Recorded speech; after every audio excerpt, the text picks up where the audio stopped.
뭐랄까 인생의 어떤 배팅을 한번 해보자. 이대로는 안 되겠다. 그렇게 해서 고등학교를 2학년 10월쯤에 자퇴를 하고 고3 4월인가 5월쯤에 검정고시를 이제 보고 수능시험 봤는데 검정고시 보고 마음이 해이해진 거예요. 그래서 막 머리도 기르고 막 또 그때 전설의 게임 스타크래프트가 나왔습니다.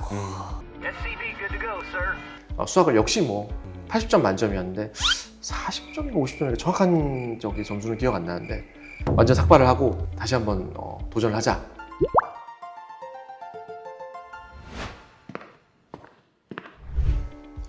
안녕하세요. 심장혈관 흉부외과 전문의 튼튼하지 의원 신경욱 대표원장입니다.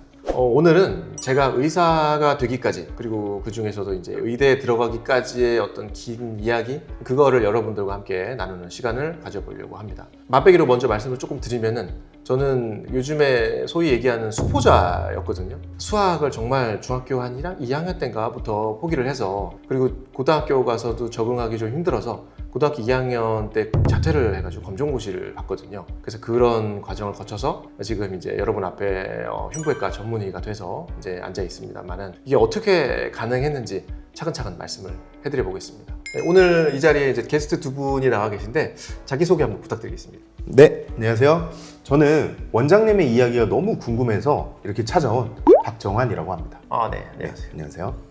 네, 안녕하세요. 저도 역시 같이 이야기 들으러 온 친한 동생 김주찬이라고 합니다. 네, 반갑습니다. 안녕하세요. 친한 동생 김주찬이라고 합니다. 요즘에 유전 예찬론자들이 굉장히 많잖아요. 그렇죠. 그래서 저는 공부도 일종의 좀 타고나는 재능 같은 거다라고 좀 생각을 하거든요. 근데 원장님은 애초부터 좀 재능이 있으셔서 가능했던 게 아닌가.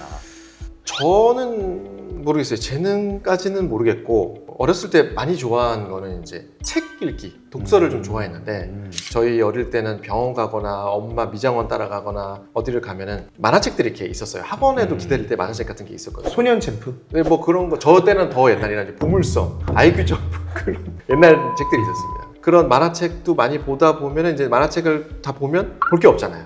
좀 심심하니까 그때 이제 글 읽는 것도 좀 읽어보고 하면서 독서에 좀 알게 모르게 취미가 좀 생긴 것 같아서 주로는 독서를 많이 했습니다만은 학교에서 막 성적이 초등학교 때도 막 국악을 내거나 막 쟤 진짜 크게 되겠다 막 똑똑하다 그런 거는 전혀 없었고 오히려 막 주의가 너무 산만해가지고 막 공부하다가 또 막 딴짓하고 혼나고 그랬던 아이인데 독서만 조금 더 한다? 재능이라는 거는 조금 저는 그렇지는 않은 것 같아요.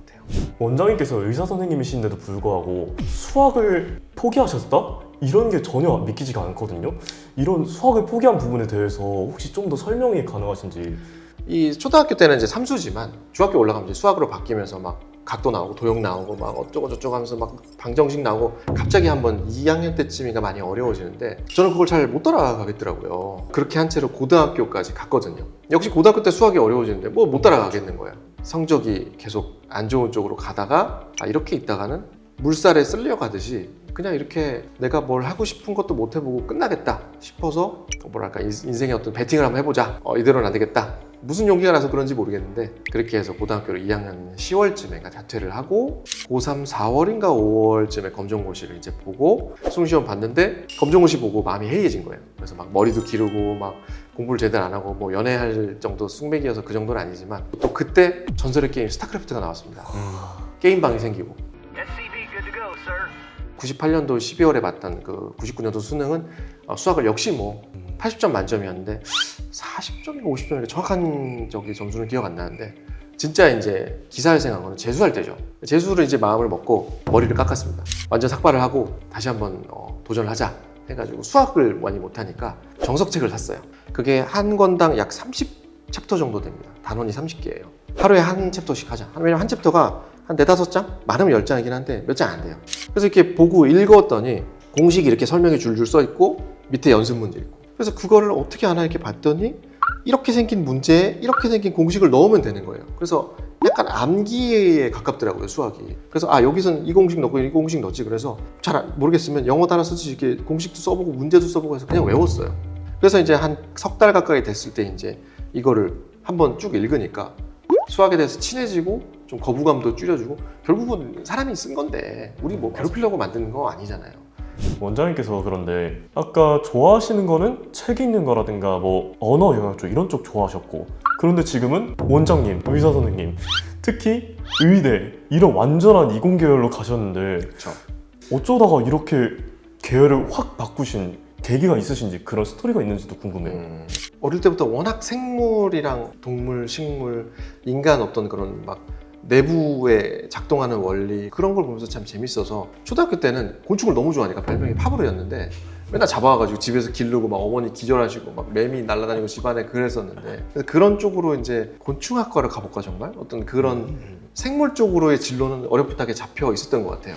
뭐다 의대는 어감생심 꿈도 못 꿨고 제가 이제 좋아하는 쪽은 또 그런 생물 쪽이니까 문과 쪽에서 갈 만한 과들이 이제 뭐가 있나 찾아보면은 여러 가지 문과 쪽을 봐도 나랑은 좀 안 맞는 것 같다. 예, 그런 생각이 부모님하고도 얘기해봐도 그렇다고 말씀도 하시고 제 생각도 그렇고 그래서 이과 쪽엔 무슨 과가 있나 하고 쭉 읽어보는데 뭐 맨 위에 의대서부터 쭈르륵 여러 가지 과가 많잖아요. 네네. 그래서 이런 좀 과학적인 게 막상 과학적인 사람도 아니면서 과학적인 게 좀 재밌겠다.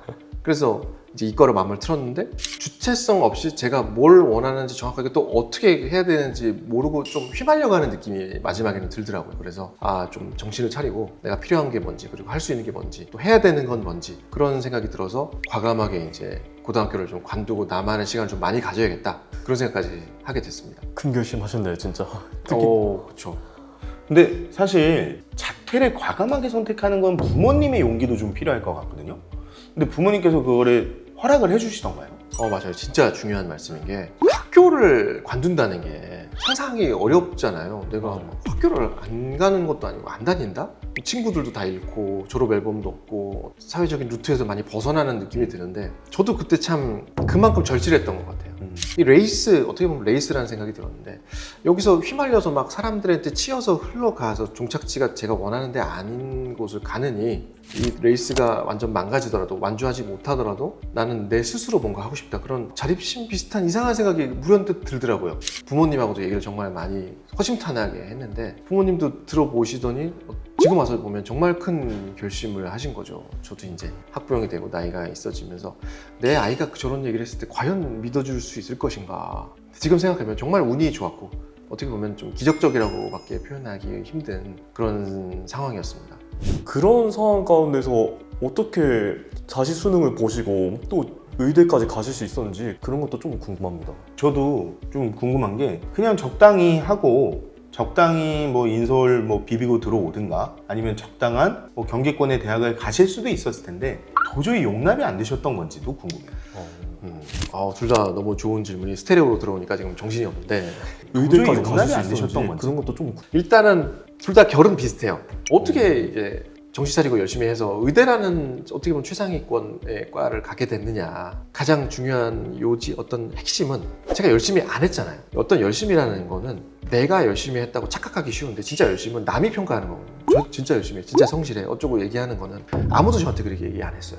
정말 열심히 했다라는 말을 한 번도 들어본 적도 없고 들어도 제가 마음에 안 찼어요. 내가 열심히 안 한 걸 나는 아니까. 그래서 한번 죽어보자. 정말 여기에 꽂혀가지고 앉아서 쓰러진 한이 있어도 한번 이렇게 해보고 여한 없이 끝내자. 잘하는 걸 떠나서 과정에 한번 미쳐보고 싶었어요. 그런 생각이 들어서 이제 수능 공부를 제대로 한번 시작을 하게 된 겁니다. 오늘은 제가 수포자였고 또 검정고시까지 보면서 의대에 진학한 이야기를 여러분께 들려드렸습니다. 좀 얘기가 길 수도 있고 막 중구난방일 수도 있는데 되게 솔직하게 얘기해서 그래요. 사실 막 꾸몄다면 대본도 만들고 막 이렇게 했겠지만 저는 저 나름대로 그 당시 굉장히 내적 갈등도 심했고 힘들었고 울기도 많이 울고 막 정말 사방에 여쭤보기도 물어보기도 하고 그랬는데요.